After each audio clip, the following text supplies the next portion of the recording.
topics and opinions expressed in the following show are solely those of the hosts and their guests and not those of W4CY Radio, its employees, or affiliates.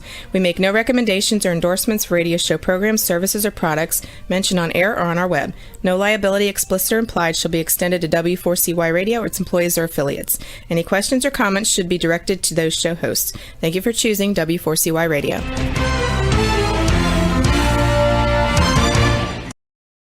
Welcome back, everyone, to the Geeks, Geezers, and Googlization Show, the home of Googlization Nation, where we talk with HR and business thought leaders about the crazy shift going on in the world of business, technology, and HR. Here's your host, Ira Wolf.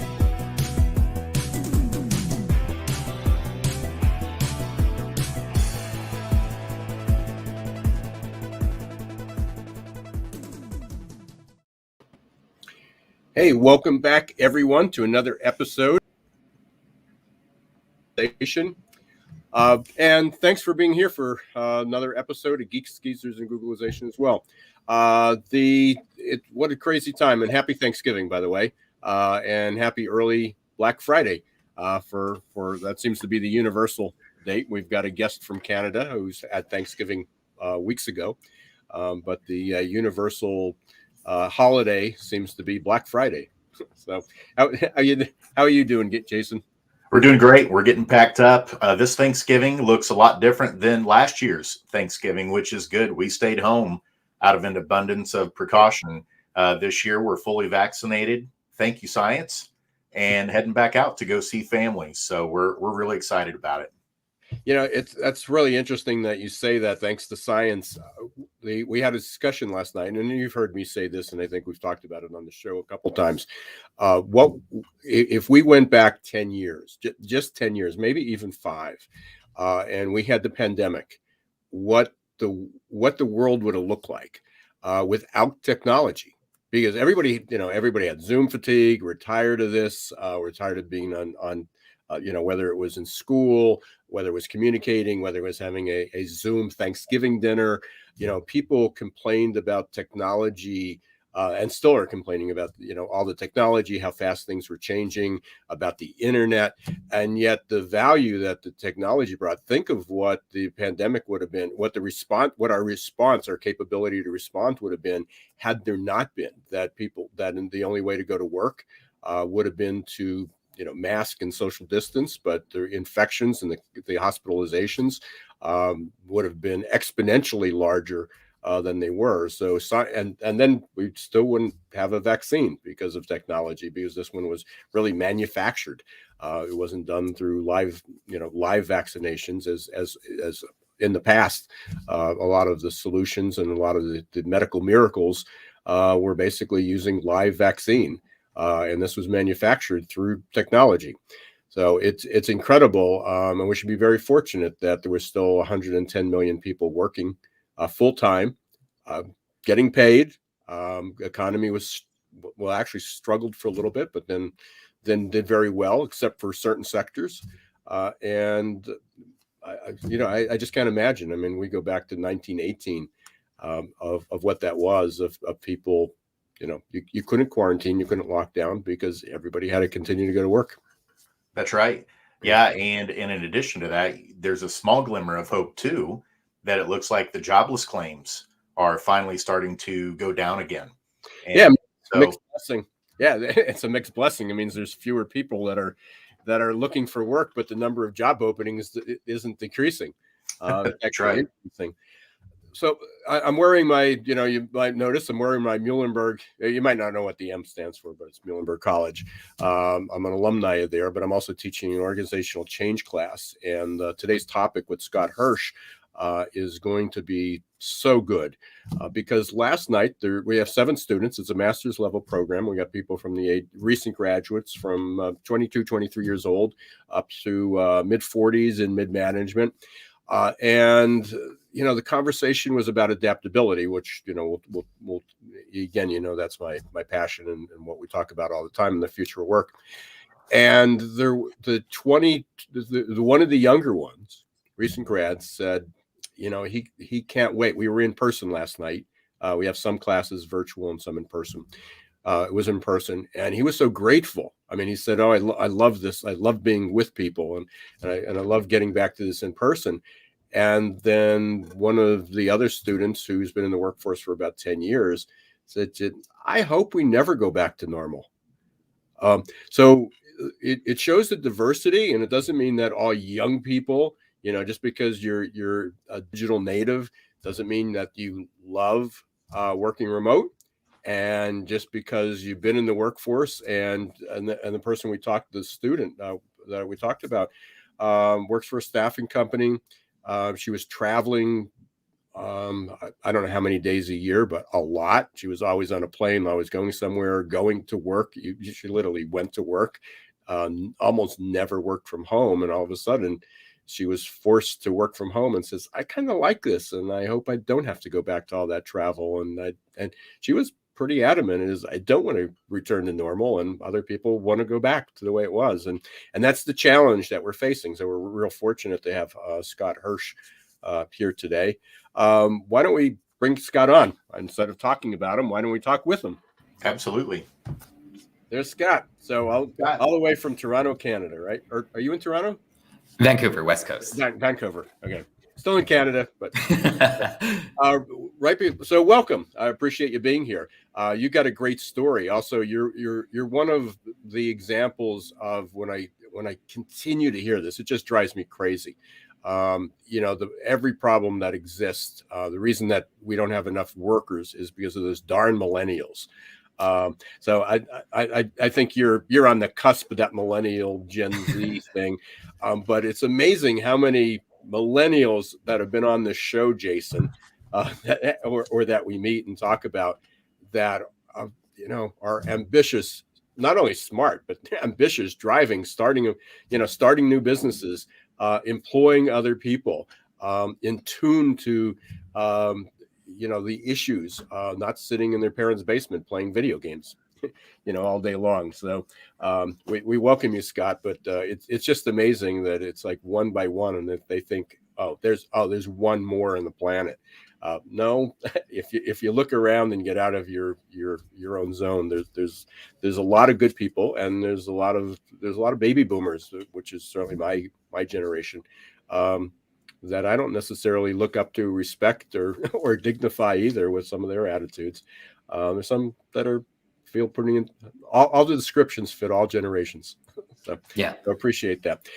So why don't you tell us a little bit about what TalentMarketplace is? You started that company with a few friends, but we definitely want to get into hybrid work, because you're living it, you're doing it, you're working with companies on it, and there's certainly a lot of issues involved. So let's start with what is TalentMarketplace, how you got there, and then we'll dive into hybrid work.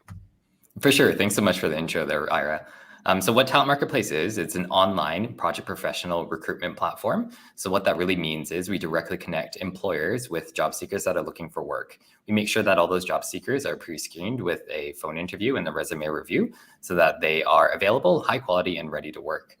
We find that with helping all these businesses hire talent, particularly in this day and age, a lot of the talent and a lot of the businesses are looking for more remote options. They're going online to do the recruitment process, or they're pulling people onto jobs that are fully remote. So they're looking more broadly across the country, or even across the world, for new talent instead. That's a little bit about TalentMarketplace, and I'm super excited to talk more about the hybrid working model. Yep. So on TalentMarketplace, so you're doing international, or is it just Canada or North America or worldwide? Where's your reach? We're mostly focused in Vancouver, British Columbia, and across Canada, but we are, extending down south over the border too a little bit here as well. So we like to say that we're North America focused for now. Okay. And what are you doing differently than some other companies? What's your USP, your unique selling proposition? Right. The unique selling proposition is that we're a technology-focused product as opposed to a traditional staffing agency. So we make sure that all of our candidates have profiles on the site. We make sure that all the job postings are up on our site too. And it operates more like a reverse job board. So instead of employers coming to post jobs and then having candidates apply to them, what actually happens is the employers search through pre-screened talent and apply kind of the request interviews with the talent directly. And we find that way actually can speed up the hiring process, as well as create a little bit more transparency in the process as well. So that reduces a lot of the screening time that employers have to put into it. Are you finding it as effective with multiple industries, or is it just with tech? What's the response been? That's a great question. Like, honestly, because the technology industry tends to be a little bit more open and accepting of new ideas and processes, that's where we found most of our success. That's also where the biggest pain in the market is right now, from what we're seeing for hiring tech talent, developers, analysts, product owners, things like that. And so that's where we've seen most of the success so far. But we see it also extending into some of the more traditional areas too, like perhaps construction and healthcare and some of those other areas that have some of those specific needs too. And the website address is rolling across the screen for those who are just listening. It's TalentMarketplace.ca for Canada, not .com, .ca. So if you want to learn more about that, you can, and we'll later on in the show we'll give a way to reach Scott, but I'm sure you can reach him from the website as well. So let's talk about this hybrid workforce.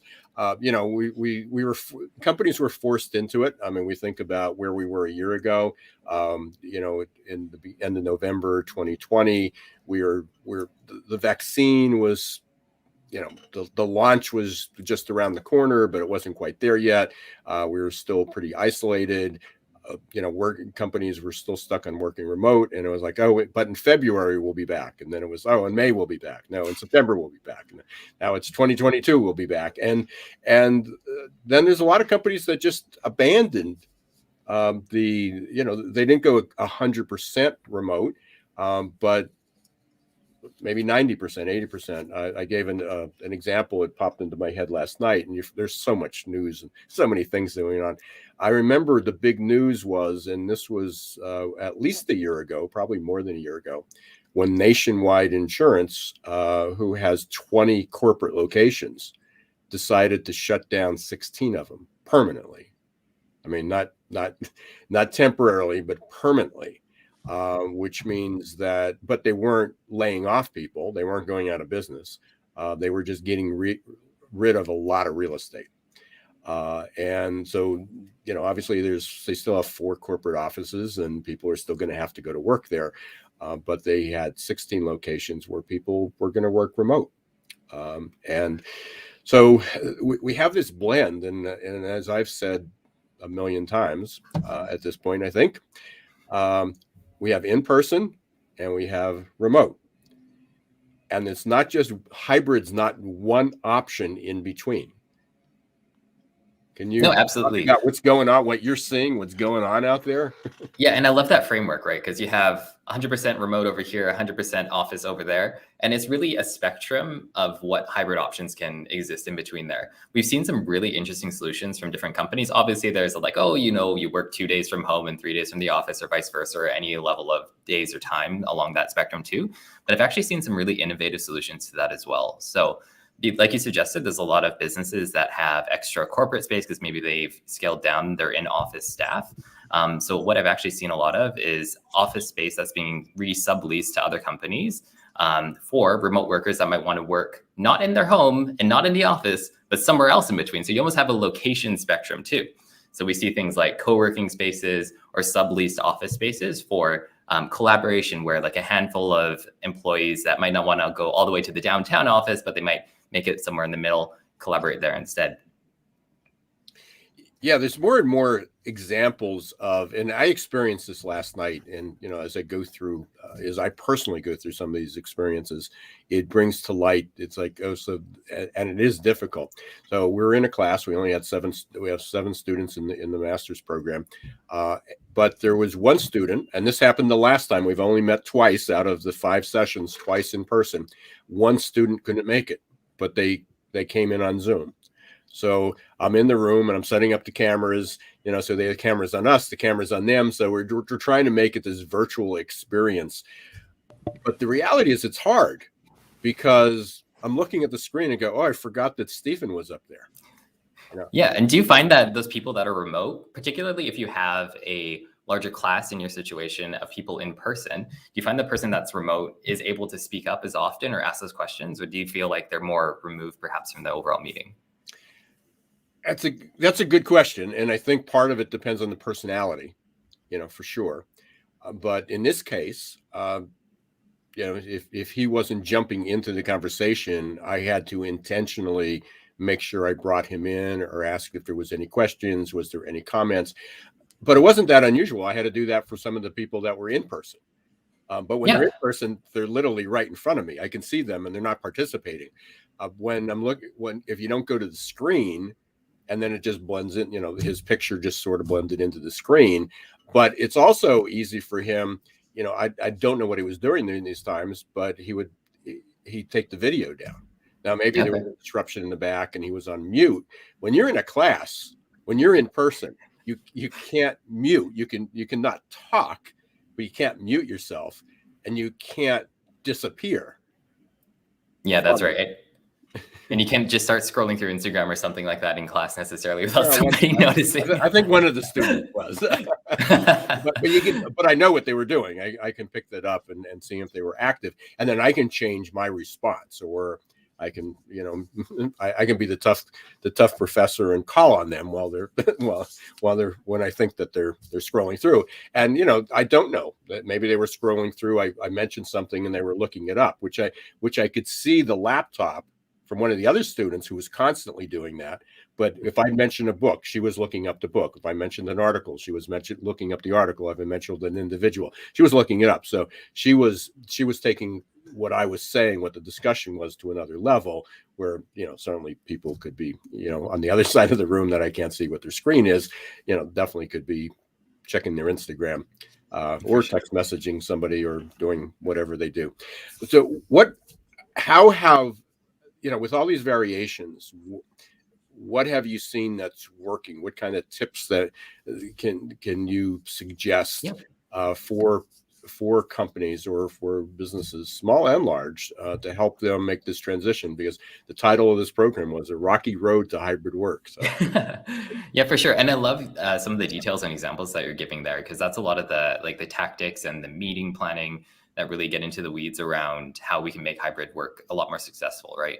Because a lot of it has to do, when you're in those in-person and remote combination meetings, you need to find ways to incorporate everybody, whether they're on camera or in the room. So one of the ways that, I think you even suggested, was basically making sure that everybody has a turn to speak. So it's like, oh, Ira, you're remote. Let's get you in there. Scott, you're in person. Let's get you in there. Jason, you're remote as well. It's your turn now. Everyone gets their 5 minutes or whatever it might be, to make sure that everybody's involved and engaged in the meeting. Another one of the important pieces there too is a lot of the personal connection can get lost when we're all remote. And one of the ways to improve that is making sure that you have your camera on, and just having a policy or something like that that says, if you can, within reason, do have your camera on. We don't necessarily care what's in your background. I know it can be a little bit not personal, and you want to make sure you make your bed or clean up your room or whatever it might be, just to tidy that up. But that's another way to help engage and have that personal connection there too. And the transition into a hybrid working model can be very difficult for a lot of companies. If you're not a technology first company that's used to video calls or online collaboration tools, like for time tracking or for working on tickets or whatever else might be, then it can be a difficult challenge to work remotely. But other companies that are a little bit more technology focused really had no trouble. Like some of the examples that you gave with the insurance company down the States, another big one up here was Shopify. They closed their office. They said we're 100% remote now. They gave everybody computers and budgets to set up their home offices and to buy nice chairs and standing desks and as many monitors as they could handle.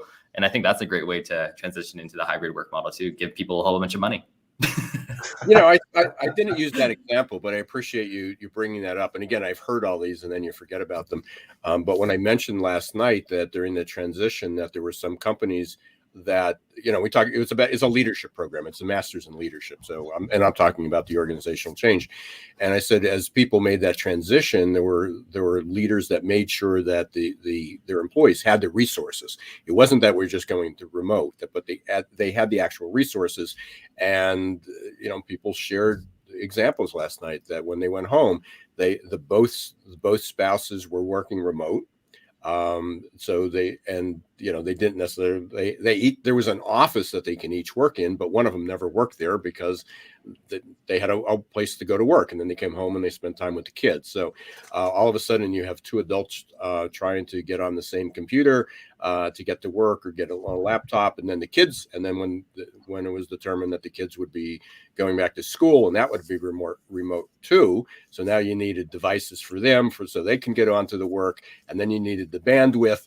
And employers didn't take any of that a lot of employers didn't take that into consideration. It's like, oh, well, we're going to have a standing meeting at 9 o'clock in the morning. Well, that was at the same time that two kids were supposed to be online in class, and your spouse also had a meeting. And then your in-laws, moved in because they were living in an urban area and they needed to get out of their 1,000 square foot apartment. So they moved in with you as well. So it's crazy, so the example of Shopify, I mean, not that you had to be Shopify, but that you took into account, do you have a computer you can work on? Do you have enough bandwidth? Is there a desk? I mean, people early on were working off ironing boards and kitchen tables and dining room tables and chairs and crate boxes. To do that for a weekend or a week might be okay, but to do it for a year, and there's still some people in that situation. Yeah, totally right. And I think, I hope that a year and a half into the pandemic, a lot more people have their home working situation sorted out. And you're absolutely right. It's kind of like if you have 5 people in a household all on the internet at the same time at 9 o'clock in the morning, do you have the bandwidth to be able to handle that? Do you have the other facilities that you need to be able to do that?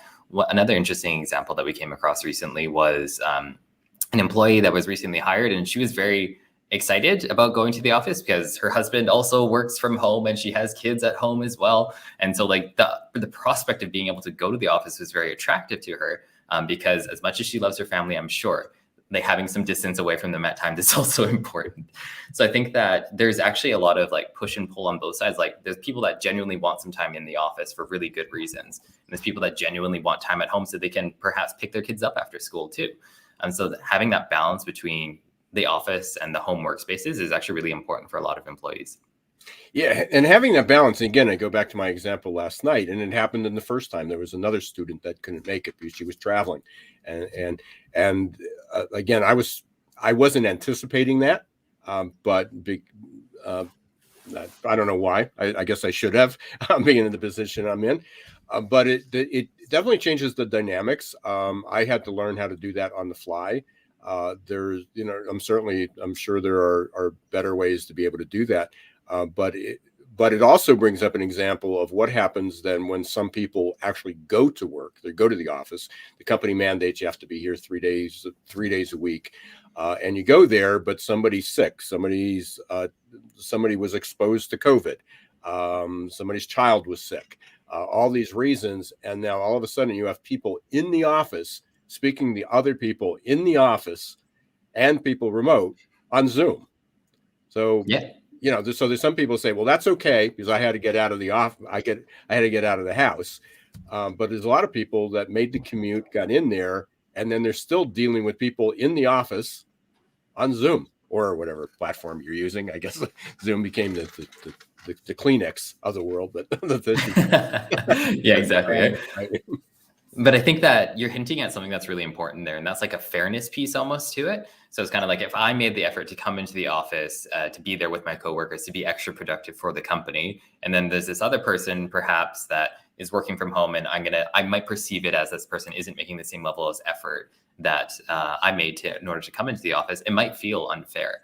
And the unfairness might also feel or come from both sides too, because the person that's working from home might not feel that their position in the meeting or their ability to speak up in that meeting is as powerful as somebody that's in the room too. And maybe they had certain circumstances that didn't let them come to the office for that certain day.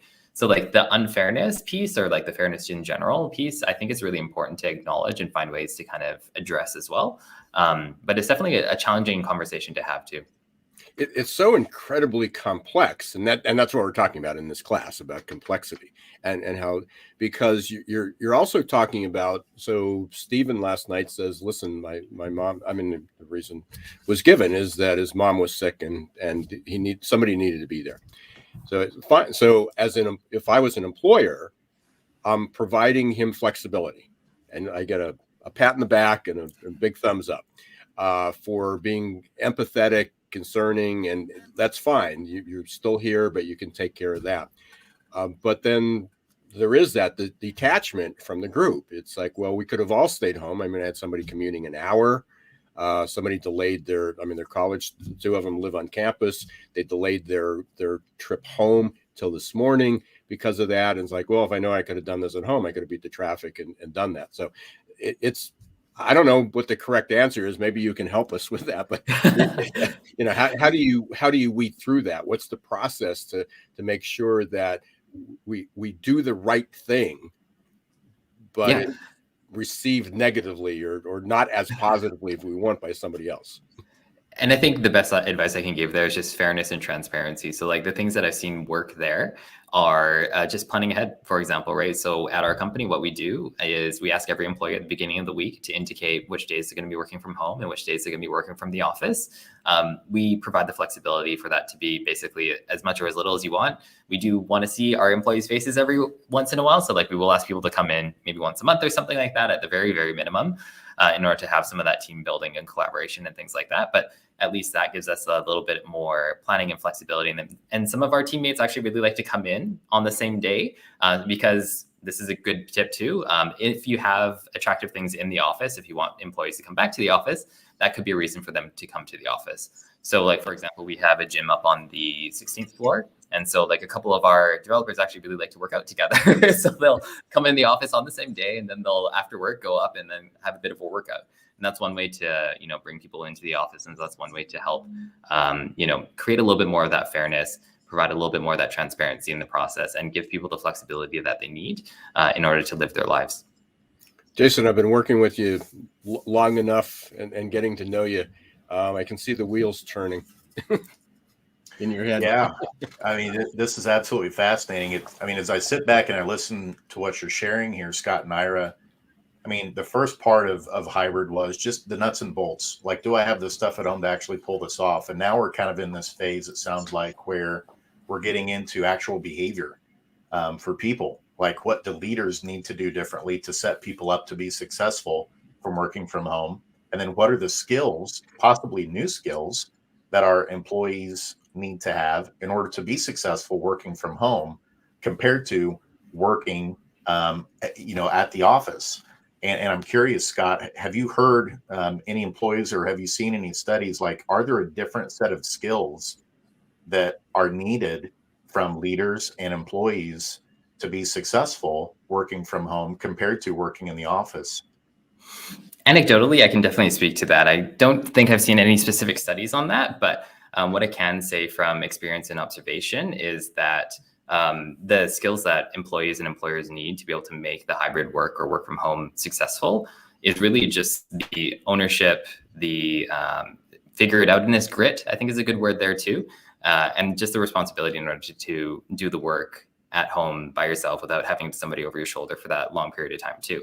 And from a management perspective, it's also really important to be able to release a little bit of the, I guess, like overbearingness that they might have over every individual employee, making sure that they're doing work every single second of the day. Of course, there's software solutions you can implement on workstations to say like, oh, you must have the mouse moving every 30 seconds. Otherwise, I can tell you're not doing your job. Or we can monitor which tabs you have open on your browser, stuff like that. But that feels a little invasive, I'll say.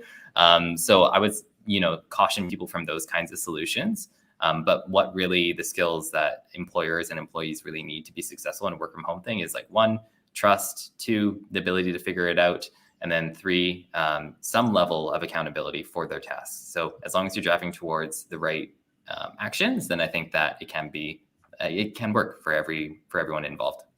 And that ties directly into what you do too, Ira, in terms of the adaptability. Like, you got to teach people to be adaptable. Okay. Like last week's guest, Keith said, COVID took our Monopoly board and it not only flipped it upside down, but it replaced it with a chessboard. And now we're playing chess with Monopoly pieces. And so we're having to learn how to be adaptable. And certainly, there's a lot of culpability there where, yeah, people need to learn to be adaptable.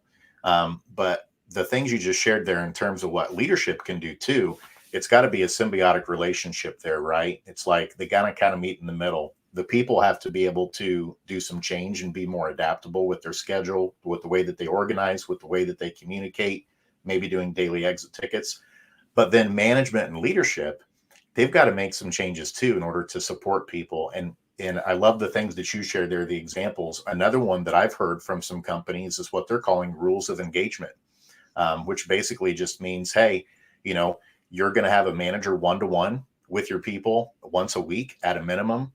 There's going to be daily exit tickets with maybe 2 to 3 items of here's what I accomplished today. Here's the next thing that I'm working on. That just automatically is done to keep people in the loop.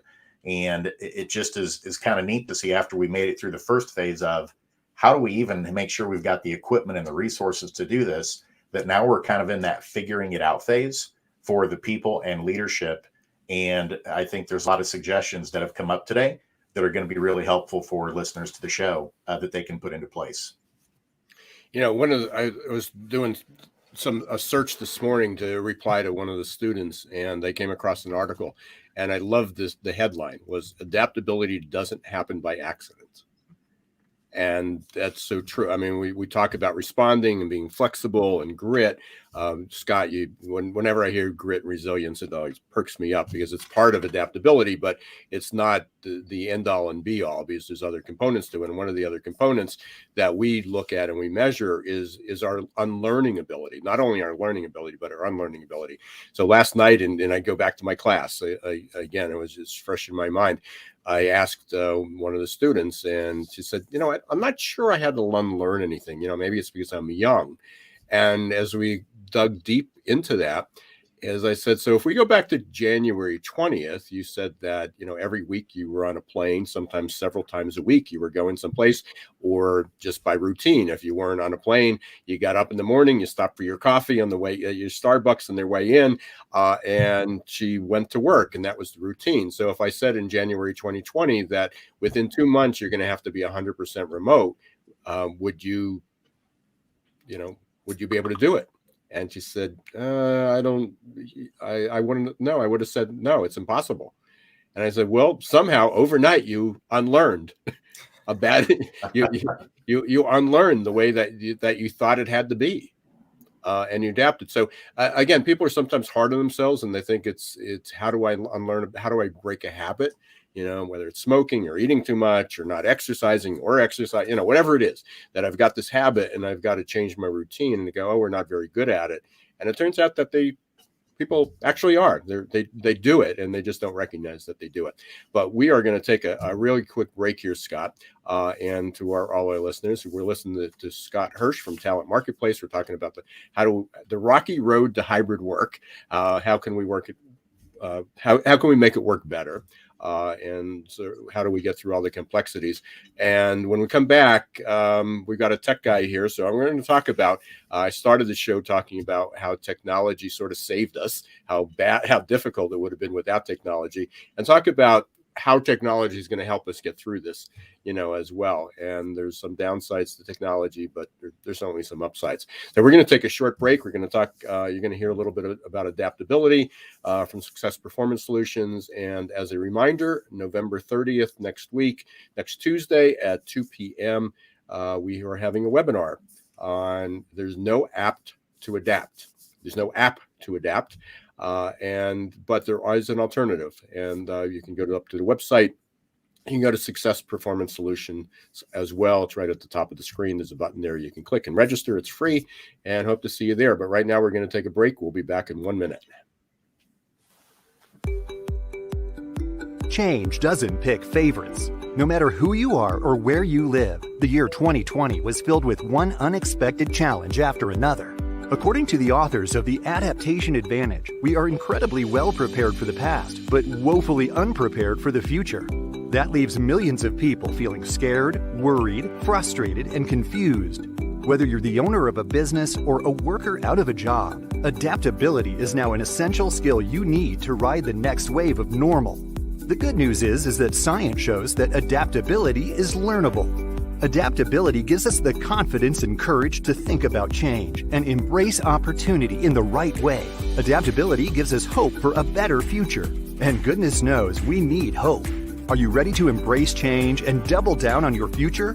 Contact Success Performance Solutions today to schedule a consultation about how you can reimagine your team's future, how you can begin to think about opportunity the right way.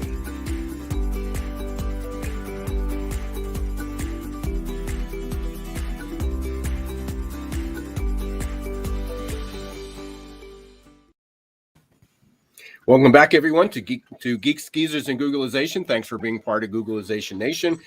And we've got Scott Hirsch today from Talent Marketplace. We've been talking about the rocky road to hybrid work and technology when we left. And we've got Jason Cochran as my co-host again from Do Lead. As we left off, we were talking about how people had Zoom fatigue. We heard all about the bad things, technology, getting back to work, and yet technology saved us. I don't know where we would have been 5 or 10 years ago without being able to video conference, having millions of workers have to go to work, even despite all the preventions and the precautions and the masking and everything we took, and before everybody was vaccinated. I don't know if our economy would have survived at that point, but it did, and some people suffered, but in many cases it thrived. Stock market's at an all-time high, and fortunately, partly if you inject a couple $1 trillion into the economy, it helps. But it did, it worked, and we had that ability. And how did we even get the trillions of dollars? It was direct deposited, so it was done through technology.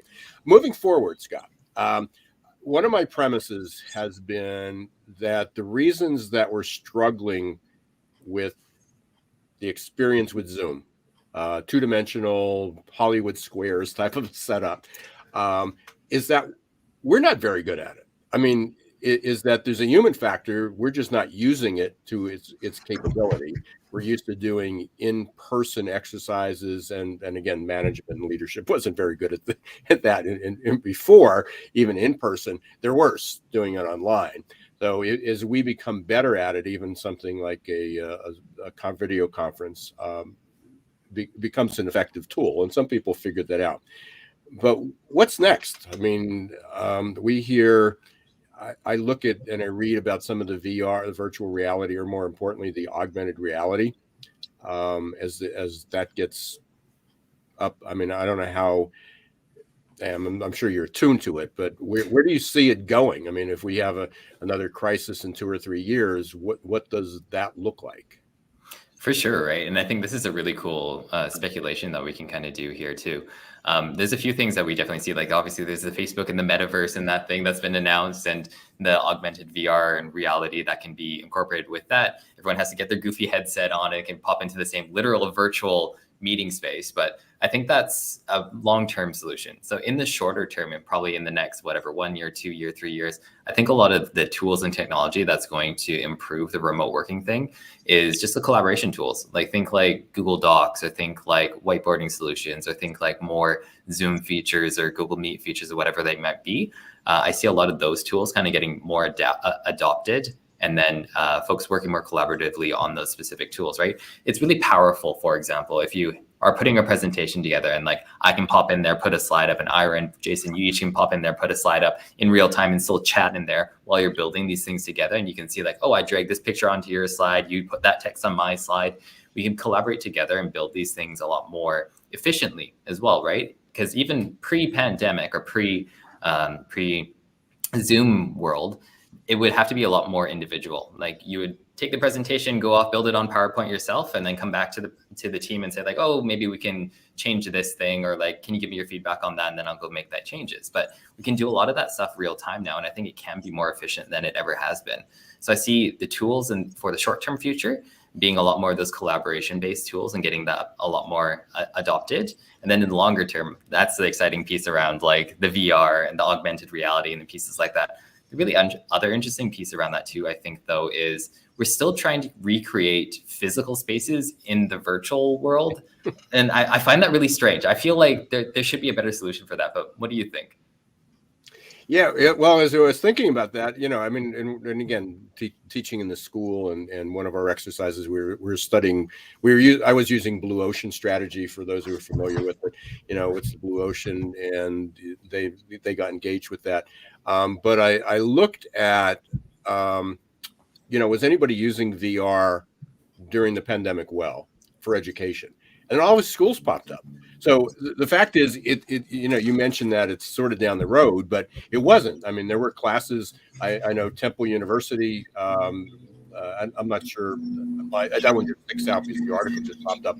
But so I went into the room and I looked at what it looked like, and it looked like an amphitheater, and everybody, now it wasn't the three of us. It was our avatars. So that makes it still a little bit detached. It's not, I have to know who Scott's avatar is, and maybe I'd be able to figure that out. But it was done, and there was interaction. Now, it does require a completely new skill set, because there are a lot of people that aren't comfortable with that, people that are still struggling to download an app and remember their passwords. That's a bit of a challenge. But the opportunity's there, which just goes back to, it's both on the leader, the manager, the instructor, the professor, the teacher. If they're not skilled at doing this, then you have the participants, if they're not skilled at doing this. So there's still this skills gap to get there, but the technology's somewhat there. Absolutely. Ira, that makes me think, I've got an iPhone and I'm in the tech industry, right? You'd think, whenever a new iOS update comes out with all the fancy new features, that I test them out and I know what to do. I don't. I'm just like, oh, cool. Here's a new iOS upgrade. Click the button. I get it. And then later on, whenever I'm faced with a task demand that might require to do something different, then I'm like, oh, I need to go look this up and figure it out. And it feels like the more that we can do training and education on the front end, to front load these things for people, to prepare them for the different tools that they have at their disposal. Like for us, we use Basecamp for a lot of our project management software. We use Canva for a lot of the marketing things that we do. And we had to learn how to use those in a collaborative way. And it's like a lot of these organizations, before worrying about the metaverse and having to wear the goggles, I think, Scott's point there is well taken. Like, take a step back. You've got a lot of tools you're using right now, but are you using them in the best way possible to set your people up for success? And that might be a great message today for the listeners is, step back, look at what you're using. Are there some gaps where you might need to go get something? Sure. But there may be some ways with the existing tools that you have that you aren't aware yet of how you can best leverage those and use those in a hybrid world. But it is very exciting to think about, what things might look like in the next few years too. Yeah. And again, Scott, I think you referenced, some of the tools. I mean, using Google Docs or whatever other collaborative tools you're using. But, I use Google. I mean, we got a Google suite. And I never, going back to your point, Jason, it's just all these tools and you never use them. But I was doing